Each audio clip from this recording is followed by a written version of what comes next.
Eu assisti atenciosamente a cada minuto dessa sessão que aconteceu agora, nessa terça-feira de manhã, pela aceitação ou não da denúncia contra Bolsonaro e outras 6 pessoas. Nesse primeiro momento, as defesas tiveram ali um espaço para falar 15 minutos cada um defendendo o seu respectivo cliente.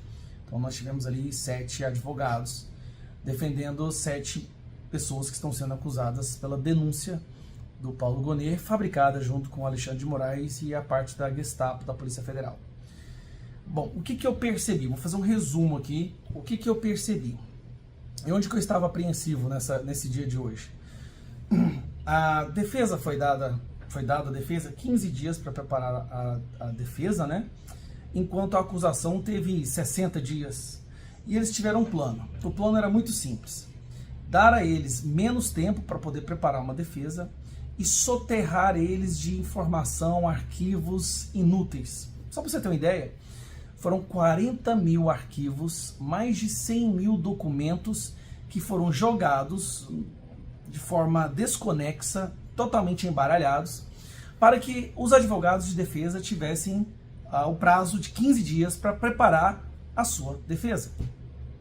A expectativa da Suprema Corte, do Moraes e do Gonet, é que eles fossem incapazes de, em 15 dias, fazer uma defesa decente, que eles ficassem atordoados, mas isso não aconteceu. A verdade é que os advogados foram brilhantes hoje. Eu vou ser sincero, a defesa que cada um fez ali, sem exceção, foi simplesmente brilhante. Obviamente, cada um focando no seu cliente. Agora, a defesa que o advogado do Bolsonaro fez, ela se sobressaiu.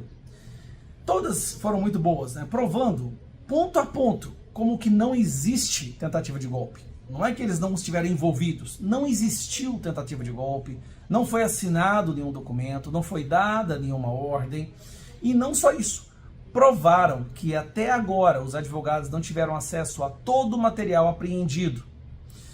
Para você ter uma ideia, eles não tiveram acesso a todos os áudios e todas as filmagens das delações de Mauro Cid, apenas os trechos que o Alexandre de Moraes decidiu que eles poderiam assistir. Então eles falam que eles estão lutando contra os melhores momentos da acusação, mas eles não podem ter os melhores momentos da defesa, que é onde eles podem tirar trechos de conversas dos acusados, dos seus clientes, e mostrar que a defesa está mentindo. Isso por si só deveria anular o julgamento. Só isso deveria ser o bastante para anular o julgamento. Então vamos lá, não tiveram acesso a todo o conteúdo, tudo que foi apreendido. Advogados que não tiveram acesso, por exemplo, aos celulares, às informações apreendidas no computador do seu cliente, para poder analisar se houve o contexto naqueles trechos que foram separados. Aqui. Naqueles trechos que foram separados. O advogado do Bolsonaro usou um termo que eu achei impressionante, que eu achei muito bom, que são os romancistas da Polícia Federal. Romancistas da Polícia Federal, porque o que eles estão escrevendo é uma peça de ficção, onde eles mesmos entram em contradição. Um advogado mostrou claramente que o PGR, o Gonet, ele entra em contradição quando ele faz uma acusação para uma pessoa, mas logo na frente, na mesma peça, ele fala que aquela pessoa não participou de tal reunião ou que aquela pessoa não tem nada a ver com aquela decisão. E o advogado fala uma coisa que é interessante: eu não preciso apresentar provas para os meus clientes. A peça de acusação é a prova de inocência. As contradições da própria peça de acusação, elas são bastantes para inocentar os clientes. Aí vem um detalhe que eu achei interessante. Não encontraram na peça de acusação, não há nenhuma conexão entre os acusados e o 8 de janeiro. Zero, absolutamente nenhuma. A coluna vertebral de toda acusação é a delação do Mauro Cid, que teve 11 versões. E a última que eles aceitaram foi depois que ele foi ameaçado, e ameaçado de prender o pai, esposa e filha. Isso mesmo, pai, esposa e filha foram houve uma ameaça de perseguição através do judiciário do Alexandre de Moraes, e aí ele deu a versão que estava corroborando com a Polícia Federal, ou seja, foi invertido. Não é a delação ser feita e a Polícia Federal buscar as provas, não. A Polícia Federal chegou com a narrativa e o Mauro Cid simplesmente confirmou a narrativa da Polícia Federal. Mas a parte que para mim foi a melhor de todos é essa daqui do crime impossível, quando o advogado do Bolsonaro fala isso. momento, nós temos efetivamente uma acusação do Procurador-Geral da República de 2 artigos gravíssimos do Código Penal que tratam do golpe, e de golpe contra as instituições democráticas e contra o governo legitimamente eleito. Mas um minutinho só, estamos tratando de uma execução que se iniciou em dezembro de 21, tratando do crime do governo legitimamente eleito. Qual era o governo legitimamente eleito? O dele. Então esse crime é impossível, com todo respeito. Falar-se em execução de crime contra o governo legitimamente eleito, que era o dele. O governo legitimamente eleito veio no final do ano de 22, com as eleições. Então, como se falar em tentativa, em início da execução? E mais, como se falar em início de execução por pronunciamentos e lives, quando os 2 tipos penais têm elementares do tipo a violência ou a grave ameaça? Não existia violência nem grave ameaça. Você entendeu? Para ficar bem claro. Eles estão acusando o presidente Bolsonaro de um crime, de derrubar o presidente eleito, que começou em 2021 numa live, quando ele ainda era presidente. Então é como se ele estivesse dando golpe em si mesmo. Isso também por si só deveria ser o bastante.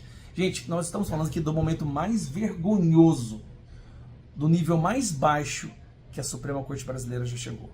Sinceramente, esse dia de hoje entra para a história como a maior vergonha que a Suprema Corte já passou em toda a sua história. Eu fico imaginando os antepassados, né, os anteriores ministros do STF, se eles pudessem ver isso agora. A vergonha que eles não sentiriam em ver o que a Corte se transformou. E um detalhe que eu reparei. Boa parte da acusação contra o Bolsonaro envolve liberdade de expressão. Vou te explicar por quê. Eles estão falando que devido a uma live que o Bolsonaro fez em 2021, acarretou nas manifestações do 8 de janeiro, quando ele incitou as pessoas a desacreditar das urnas e tudo mais. Então, peraí. Então, a fala do presidente Bolsonaro incitou pessoas quase 2 anos depois, a irem para as ruas e fazer vandalismo? Então eles querem condenar ele por um golpe por causa da fala dele, que causou uma consequência 2 anos depois, por um grupo de pessoas à esplanada dos ministérios? É uma tentativa, mais uma vez, de responsabilizar a fala por atos criminosos. Então vamos supor, para você entender, se você grava um vídeo falando que você está indignado com o Lula, porque por causa do Lula os preços dos alimentos estão subindo, e daqui a uma semana alguém jogar um ovo na cabeça do Lula, você jogou ovo na cabeça do Lula. Você é responsável por esse ato antidemocrático se jogar um ovo na cabeça do Lula, porque em um momento você mostrou indignação pelas ações do presidente da República. Bolsonaro mostrou indignação com as ações do TSE, do STF, a população se rebelou 2 anos depois, ele é o culpado de tudo.